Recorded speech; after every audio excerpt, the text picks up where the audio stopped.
Right breaking news చూస్తున్నాం. కేసీఆర్ అన్న కొడుకు కన్నారావుపై మరో కేసు నమోదైంది. ల్యాండ్ కబ్జా కేసులో జైల్లో ఉన్న కన్నారావు దౌర్జన్యాలు ఒక్కొక్కటిగా బయటకు వస్తున్నాయి. పోలీసు అధికారులతో కలిసి కన్నారావు చేసిన సెటిల్మెంట్ బాధితులు ఒక్కొక్కరుగా ఫిర్యాదులు చేస్తున్నారు.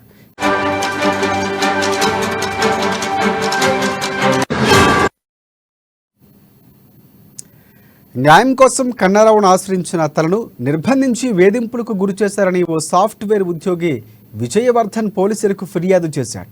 తన దగ్గర భారీగా బంగారం ఉందని బిందు మాధవి అలియాస్ నందిని చౌదరి అనే కలిపి తనపై అరాచకానికి పాల్పడ్డారన్నారు. టాస్క్ ఫోర్స్ అధికారి భుజంగరావు, ఏసీపీ కట్ట సాంబయ్య తమకు క్లోజ్ అంటూ బెదిరింపులకు పాల్పడ్డారని విజయవర్ధన్ ఫిర్యాదు చేశాడు. గెస్ట్ హౌస్లో నిర్బంధించి 1,60,00,000 రూపాయల నగదు, 97 తులాల బంగారం దోపిడీ చేశారన్నారు. కన్నారావు, శ్యామ్ ప్రసాద్, నందిని చౌదరి కలిసి ఇదంతా చేశారని ఫిర్యాదులో పేర్కొన్నారు. బాధితుడి ఫిర్యాదుతో బంజారాహిల్స్ పోలీసులు 5గురిపై కేసు నమోదు చేశారు.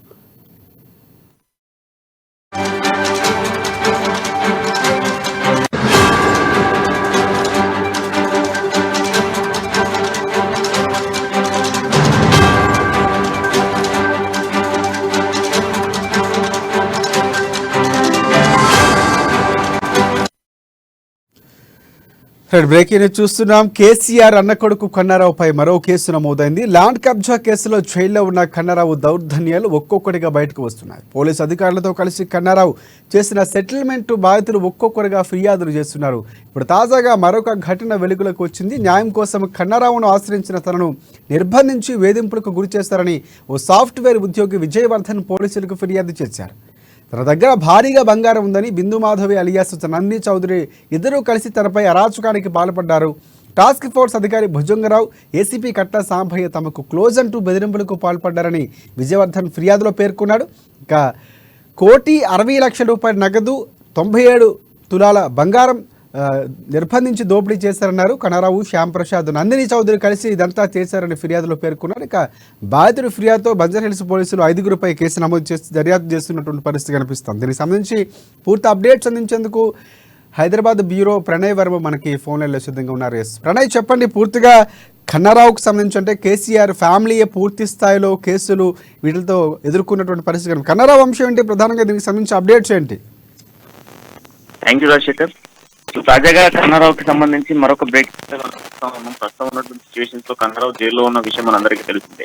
కేసీఆర్ అన్న కొడుకున్నటువంటి కన్నారావుపై మరో కేసు అయితే నమోదైతే కనిపిస్తా ఉంది. ల్యాండ్ కబ్జాలో ఇప్పటికే జైల్లో ఉన్నటువంటి కన్నారావు ఆయన చేసినటువంటి దౌర్జన్యాలు ఒక్కొక్కటిగా బయటకు వస్తున్న సిచ్యువేషన్స్ అయితే కనబడతా ఉన్నాయి. తాజాగా పోలీసులతో కలిసి కన్నారావు చేసినటువంటి సెటిల్మెంట్లు ఒక్కొక్కటిగా కూడా ఫిర్యాదులు బయటకు వస్తున్న సిచ్యువేషన్స్ అయితే కనబడతా ఉన్నాయి.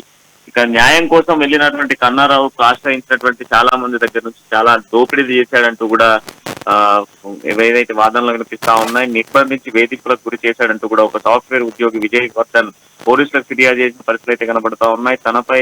తన దగ్గర భారీగా బంగారం ఉందని బిందు మాధవి అలియాస్ నందిని చౌదరి అనేటువంటి ఆమె కలిసి అరాచకానికి పాల్పడ్డారు. ఏదైతే మరోవైపు ఫోన్ ట్యాపింగ్ లో నిందితుడిగా ఉన్నటువంటి టాస్క్ ఫోర్స్ అధికారి భుజంగరావు, ఏసీపీ కట్ల సాంబయ్య తనకు చాలా క్లోజ్ అంటూ కూడా బెదిరింపులకు పాల్పడ్డట్టుగా విజయవర్ధన్ ఫిర్యాదులో పేర్కొన్న సిచ్యువేషన్స్ కనబడతా ఉన్నాయి. గెస్ట్ హౌస్ లో ఆయన నిర్బంధించి దాదాపు ఇక్కడ 1,60,00,000 రూపాయలతో పాటుగా నగదు, దాదాపు 1,60,00,000 నగదుతో పాటు 97 తులాల బంగారాన్ని కూడా దోచుకున్నారంటూ కూడా నిలువు దోపిడీ చేశారంటూ కూడా కన్నారావుపై కేసు నమోదు చేసిన పరిస్థితులు అయితే కనబడతా ఉన్నాయి. మరోవైపు కన్నారావుతో పాటుగా ఇటు కన్నారావు, శ్యామ్ ప్రసాద్, నందిని చౌదరి కలిసి ఇదంతా చేశారంటూ కూడా చెప్తున్న సిచ్యువేషన్స్ అయితే కనబడతా ఉన్నాయి. ఈ మేరకు బంజారాహిల్స్ పోలీస్ స్టేషన్ లో కేసు అయితే నమోదు చేయడం జరిగింది. 5గురిపై కేసు నమోదు చేసి దర్యాప్తు అయితే చేపడతా ఉన్నారు.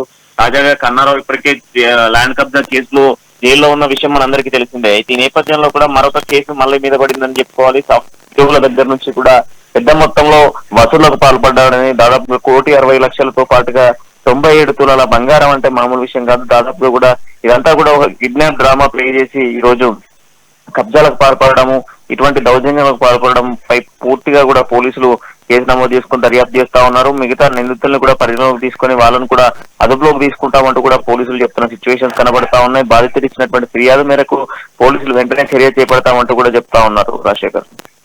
రైట్ ప్రణయ్, ఇంకోటి అంటే 5గురిపై కేసు నమోదు చేశారు. 5గురు ఎవరు అంటే ఇక్కడ ప్రధానంగా కన్నారావుతో పాటు శ్యామ్ ప్రసాద్, నందిని వీరితో పాటు ఎవరిపైన కేసు నమోదైంది ఏమైనా మనకు తెలుస్తుందా? కేవలం ఇది ఆరోపణలుగానే చూసే అవకాశం ఉందా? అంటే బీఆర్ఎస్ పార్టీకి సంబంధించి చాలా వరకు పూర్తి స్థాయిలో విచారణ జరిగాక కొడుకు వచ్చే అవకాశం కూడా ఉంది. సో అంటే వరుసగా రావటం, ఇప్పుడే దీనికి సంబంధించి కంప్లైంట్ ఇవ్వడం ఏ విధంగా చూడొచ్చు అనేది ఏమైనా బీఆర్ఎస్ నేతల నుంచి వస్తున్నటువంటి సమాచారం ఏమైనా ఉందా? బీఆర్ఎస్ దగ్గర నుంచి అయితే ప్రస్తుతం ఎటువంటి సమాధానం లేదని చెప్పుకోవాలి. ఈ 5గురిలో ప్రధానంగా మనం చూసుకుంటే ఇప్పుడు విజయవర్ధన్ ఇచ్చినటువంటి కంప్లైంట్ కి సంబంధించి మనం మాట్లాడుకుంటే కన్నారావుతో పాటుగా నందిని చౌదరి, శ్యామ్ ప్రసాద్ తో పాటుగా కట్ల సాంబయ్య, అదేవిధంగా ఏసీబీ ఉన్నటువంటి టాస్క్ ఫోర్స్ అధికారిగా ఉన్నటువంటి భుజంగరావు. సో ఈ 5గురు పైన కేసులు అయితే నమోదు అవ్వడం జరిగింది. వీళ్ళందరిపైన కూడా కేసెస్ నమోదు చేసి మళ్ళీ వీళ్ళందరినీ కూడా అదుపులోకి తీసుకొని దర్యాప్తు చేయబోతా ఉన్నారు. అంతేకాకుండా ఒక్కొక్కరి ఫిర్యాదులు దాదాపుగా కూడా కన్నారావు పైన ఒక్కొక్కరుగా బయటకు వచ్చి ఫిర్యాదులు చేస్తా ఉన్నారు. కొంత భయంతో చేసే వాళ్ళు ఉన్నారు, కొంత ఏ విధంగానైతే ఇప్పుడు పోలీసుల స్టేషన్ లో కస్టడీలో ఉన్నాడు, మరోవైపు జైల్లో ఉన్నాడు కనుక కొంత ధైర్యం చేకూర్చుకొని మరి గతంలో కబ్జాలకు అదేవిధంగా ఇలాంటి సెటిల్మెంట్లకు పాల్పడ్డటువంటి బాధితులు ఎవరైతే ఉన్నారో వాళ్ళందరూ కూడా ఒక్కొక్కరుగా ముందుకు వచ్చి కేసులు పెడుతున్న సిచ్యువేషన్స్ అయితే కనబడతా ఉన్నాయి. బట్ బీఆర్ఎస్ పార్టీ అధికారికంగా ఎటువంటి వివరాలను అయితే వెల్లడించట్లేదు. కానీ ఇంటర్నల్ గా మాత్రం కావాలనే కష్టపూరితంగా కాంగ్రెస్ పార్టీ మాపై కేసులు బనాయిస్తూ పాత సెటిల్మెంట్లకు సంబంధించి, పాత విషయాలకు సంబంధించి తొవ్వి బయటకు తీసుకొచ్చే ప్రయత్నం చేస్తా ఉంది. ఇదంతా కూడా కాంగ్రెస్ ఎన్నికల డ్రామాగా మేము పరిగణలోకి తీసుకుంటాం. కాంగ్రెస్ ఎన్నికల్లో గెలిచేందుకోసమే ఇటువంటి డ్రామాలను ప్లే చేస్తుందంటూ కూడా బీఆర్ఎస్ నాయకులు చెప్తున్న సిచ్యువేషన్స్ కనబడతా ఉన్నాయి. మొన్న మనం చూసాము, కేటీఆర్ కూడా మాట్లాడడం జరిగింది. ఏదైతే ఫోన్ ట్యాపింగ్ సంబంధించినటువంటి వ్యవహారంలో బీఆర్ఎస్ పార్టీకి సంబంధం లేదు, చేస్తే ఎవరిని ఒకటో రెండో చేయవచ్చు అన్నటువంటి అధికార మాటలకు దాన్ని కాంగ్రెస్ మేమే చేసామన్నటువంటి బురద జల్లేటువంటి ప్రయత్నం చేస్తుంది అన్నటువంటి మాటలను కూడా చూసాం. సో మొన్న సంతోష్ కు సంబంధించినటువంటి ల్యాండ్ కబ్జా, బంజారాహిల్స్ రోడ్ నెంబర్ 12 లో జరిగినటువంటి ల్యాండ్ కబ్జాకి సంబంధించిన దాంట్లో కూడా సంతోష్ రావు ఇన్వాల్వ్మెంట్ ఉంది అనేది మనకు అందరికి తెలిసింది. సో ఇట్లా ఒక్కొక్కరు కేసీఆర్ కుటుంబానికి సంబంధించి అన్న కొడుకులు కావచ్చు, లేదంటే వాళ్ళ మేనరికంలో ఉన్నటువంటి వాళ్ళు కావచ్చు, వాళ్ళ బంధువులు కావచ్చు, పూర్తిగా కూడా సెటిల్మెంట్లు, దందాలు, కబ్జాలు చేసినటువంటి ఆరోపణలు పూర్తిగా ఎదుర్కొడతా ఉన్నాయి. ఇదంతా కూడా మార్చి నెల నుంచి మొదలైన సిచ్యువేషన్స్ కనబడుతుంది. అంటే దాదాపు కూడా 2 నెలల పాటుగా ఇదే కొనసాగుతా ఉంది. కంటిన్యూషన్ గా ఒక్కొక్కరి దందాలు బయటకు వస్తున్న సిచ్యువేషన్స్ మనం ప్రధానంగా కనిపిస్తా ఉన్నాయి. సో ఈ నేపథ్యంలో ఇప్పుడు భుజంగరావుకు సంబంధించినటువంటి ఎపిసోడ్ ఒకవైపు ఫోన్ ట్యాపింగ్ లో ఉంటే, మరోవైపు కన్నారావుతో కూడా కాంటాక్ట్స్ ఉన్నాయనేది స్పష్టంగా తెలుస్తా ఉంది. ఒకవేళ నిందితుడిగా ఉన్నటువంటి వీళ్ళకి ఒకవేళ నిందితులుగానే పరిగణలోకి తీసుకుంటే మళ్ళీ వీళ్ళపై కేసులు నమోదు చేసి దర్యాప్తు చేస్తామంటూ కూడా బంజారాహిల్స్ పోలీసులు చెప్తా ఉన్న సిచ్యువేషన్స్ కనబడతా ఉన్నాయి. Right, thanks for updates Pranay.